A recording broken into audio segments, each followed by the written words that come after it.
నరేంద్ర మోదీ గారి ప్రభుత్వం ఆంధ్రప్రదేశ్ ప్రజలకు విశాఖపట్నం స్టీల్ ప్లాంట్ ఇచ్చేటువంటి ఆర్థిక సహాయంతో మరొక వరాన్ని ప్రకటించింది. 11,440 కోట్ల రూపాయలతో ఒక ప్రత్యేక ప్యాకేజీని వైజాగ్ స్టీల్ ప్లాంట్ని నిలబెట్టడం కోసం, నిలదొక్కోవటం కోసం, మళ్ళీ లాభాన బాటన దాన్ని నడపడం కోసం నరేంద్ర మోదీ గారు ఇచ్చినటువంటి ఆర్థిక ప్యాకేజ్ నాకు తెలిసి మోదీ 3.0లో మరే సంస్థకు దక్కనటువంటి ఒక గొప్ప వరం. దీనికి గౌరవ ప్రధానమంత్రి నరేంద్ర మోదీ గారికి ప్రత్యేకమైనటువంటి ధన్యవాదాలు తెలియజేస్తున్నాను. అలాగే రాష్ట్రంలో కూటమి ప్రభుత్వం ఏర్పడిన తర్వాత అన్ని అంశాల్లో రాష్ట్రం ముందుకు వెళ్తోంది. రాష్ట్రాన్ని అభివృద్ధి బాటన పట్టించే విధంగా కేంద్ర ప్రభుత్వ సహకారంతో గౌరవ ముఖ్యమంత్రి చంద్రబాబు నాయుడు గారు చేస్తున్నటువంటి ప్రయత్నాలకు, సాధించిన రాష్ట్ర అభివృద్ధికి ప్రత్యేక అభినందనలు ముఖ్యమంత్రి చంద్రబాబు నాయుడు గారికి కూడా తెలియజేస్తున్నాను. కేంద్రంలో నరేంద్ర మోదీ గారు దేశవ్యాప్తంగా అభివృద్ధి చెందిన భారతదేశం లక్ష్యంతో ముందుకెళ్తుంటే కూటమి ప్రభుత్వం డబల్ ఇంజిన్ సర్కార్ ద్వారా ఎటువంటి ట్రబుల్స్ లేకుండా రాష్ట్రంలో పాలన దేశంలో మోదీ గారి ఆలోచనలకు అనుగుణంగా నడుస్తోంది. ఇంతకుముందు గత 5 ఏళ్లలో వైసీపీ ప్రభుత్వ హయాంలో దేశమంతా ఒకవైపు వెళ్తుంటే ఆంధ్రప్రదేశ్ రివర్స్ గేర్లో నడిచేది. అటువంటిది గత 7 నెలల్లో రాష్ట్రానికి అనేక వరాలని ఇచ్చినటువంటి, అనేక పథకాలను ప్రకటించినటువంటి అమరావతి అభివృద్ధి పట్టాలెక్కింది.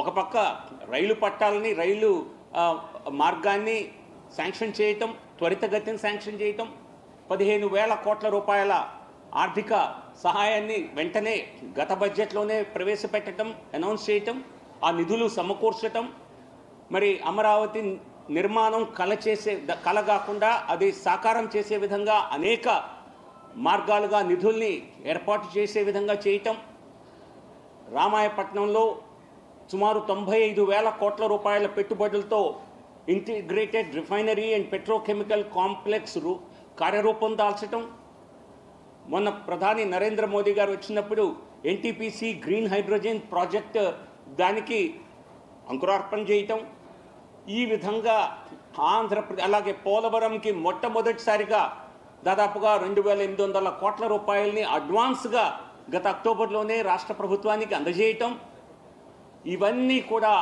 ఆంధ్రప్రదేశ్ అభివృద్ధి బాటలో ముందుకు వెళ్ళటానికి కేంద్ర ప్రభుత్వం, నరేంద్ర మోదీ గారి ప్రభుత్వం ఇచ్చే చేయూతకు ప్రధాని నరేంద్ర మోదీ గారికి ప్రత్యేక ధన్యవాదాలు తెలియజేస్తూ, అలాగే ముఖ్యమంత్రి చంద్రబాబు నాయుడు గారికి అభినందనలు తెలియజేస్తూ, ఈ పథంలో 6 నెలల్లో సాధించిన ఈ విజయం 5 సంవత్సరాల్లో ఖచ్చితంగా బ్లాక్ బస్టర్గా నిలుస్తుందని అభివృద్ధి విషయంలో. సో రాష్ట్రానికి స్వర్ణకాలం ప్రారంభమైందని ఖచ్చితంగా చెప్పచ్చు. మరి 2047 అన్నది లక్ష్యంగా పెట్టుకోవచ్చు, కానీ దానికి ఖచ్చితమైనటువంటి ఒక గట్టి పునాదిని నరేంద్ర మోదీ గారి 3.0 ప్రభుత్వంలో, డబల్ ఇంజిన్ సర్కార్ హయాంలో, ముఖ్యమంత్రి చంద్రబాబు నాయుడు గారి సారథ్యంలో, పవన్ కళ్యాణ్ గారి సహకారంతో ఇది ఆంధ్రప్రదేశ్కి నిజంగా మంచి రోజులు వచ్చాయి అని చెప్పవచ్చు.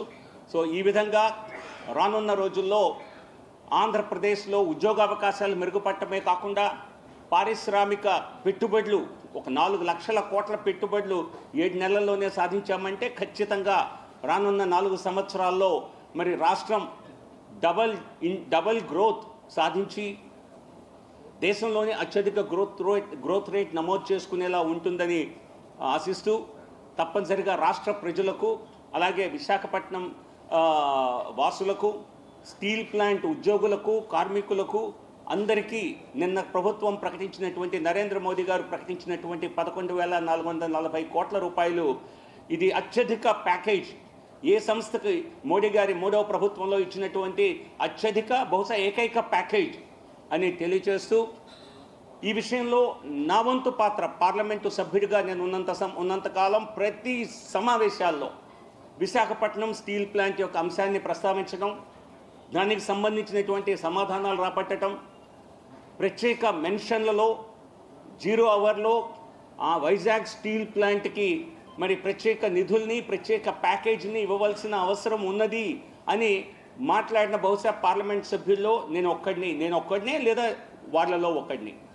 నేను ప్రస్తావించినంతగా వైజాగ్ స్టీల్ ప్లాంట్ విషయం, సహకారం ఎవరు ప్రస్తావించలేదు. అందుకనే వ్యక్తిగతంగా నాకు కూడా దీనిపైన చాలా ప్రత్యేకమైనటువంటి ధన్యవాదాలు తెలియజేస్తున్నాను నరేంద్ర మోదీ గారికి. బహుశా గత ప్రభుత్వం, వైసీపీ ప్రభుత్వం, జగన్మోహన్ రెడ్డి గారి ప్రభుత్వం మరి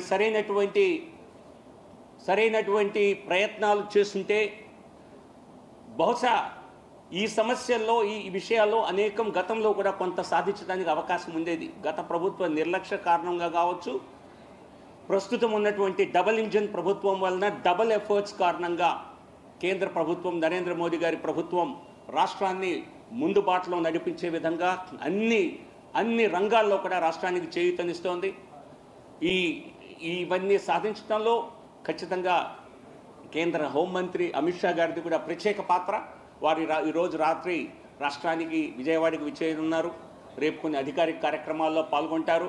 సో ఆంధ్రప్రదేశ్ పట్ల ప్రత్యేక దృష్టి కేంద్ర ప్రభుత్వం పెట్టిందని, ప్రత్యేక శ్రద్ధ చూపిస్తోందని, ఆంధ్రప్రదేశ్కి న్యాయపరంగా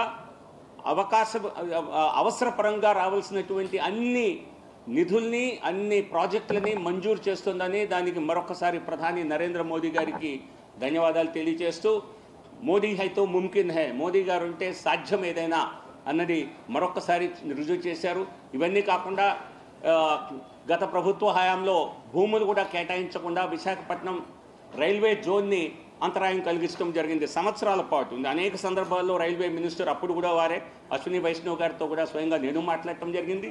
అంతిమంగా ఈ ప్రభుత్వ హయాంలో డబుల్ ఇంజిన్ ప్రభుత్వం వచ్చిన తరుణంలో మరి నరేంద్ర మోదీ గారు మనం వచ్చినప్పుడు విశాఖపట్నం రైల్వే జోన్ అధికారిక కార్యక్రమాలకి, అలాగే ఆఫీసుల నిర్మాణానికి వారు మరి కార్యరూపం దాల్చడం, దానికి అంకురార్పణ చేయటం నిజంగా సంతోషం. సో ఆంధ్రప్రదేశ్ ప్రజలకి ఖచ్చితంగా ఈ కూటమి ప్రభుత్వం, డబుల్ ఇంజిన్ ప్రభుత్వం, మోడీ గారి 3.0 ప్రభుత్వం ఆంధ్రప్రదేశ్ స్వర్ణకాలం ప్రారంభమయ్యే చేశాయని, దానికి 1-2 కాదు అనేక ఉదాహరణలు మన ముందు ఉన్నాయని, అమరావతి నిర్మాణం కానివ్వండి, పోలవరం ప్రాజెక్టు పూర్తి చేయటం కానివ్వండి, రామాయపట్నంలో రిఫైనరీ కాంప్లెక్స్ నిర్మాణం కానివ్వండి, ఎన్టీపీసీ హైడ్రోజన్ ప్రాజెక్ట్ నిర్మాణం, గ్రీన్ హైడ్రోజన్ కానివ్వండి, రైల్వే జోన్ కానివ్వండి, ఇలా ప్రతి అంశంలోనూ రాష్ట్రం ముందుకు వెళ్తోంది. దీనికి నరేంద్ర మోదీ గారికి చేసిన సహకారానికి మరొక్కసారి ధన్యవాదాలు తెలియజేస్తూ నమస్కారం. మరిన్ని వీడియోస్ కోసం ఛానల్ ని సబ్స్క్రైబ్ చేయండి. లేటెస్ట్ అప్డేట్స్ కోసం వాట్సాప్ ఛానల్ ని ఫాలో అవ్వండి. ఆ లింక్ డిస్క్రిప్షన్ లో ఉంది.